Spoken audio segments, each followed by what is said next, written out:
Karan Crafts Mid-Year Warehouse Sale gives opportunity to readers to enjoy discounts up to 95% for various types of books and magazines. General Manager of Group Buku Karan Craft, Sridia, said the Karan Crafts Warehouse Sale usually offers the best deal for its customers. Di jualan gudang biasanya kita memberi tawaran yang paling murah, paling minimum ada buku yang berharga RM1 untuk semua yang datang. Di samping banyaknya buku-buku baru yang baru terbit untuk tahun 2016. This warehouse sale also offers various books and magazines for all ages.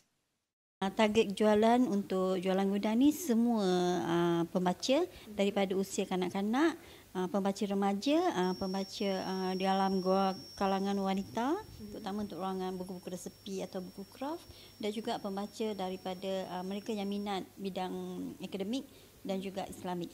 Jadi semua genre terbitan Karan Craft ada dijual di jualan gudang ini. Visitors who were looking forward to this event are satisfied with the discounts that are offered.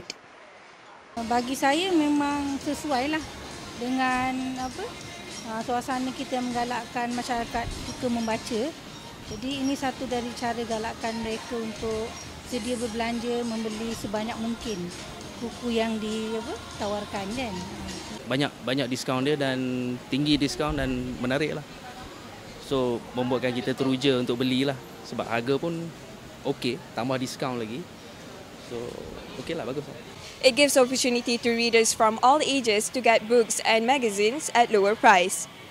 Hawa Rizwan reporting for JRN Shah Alam.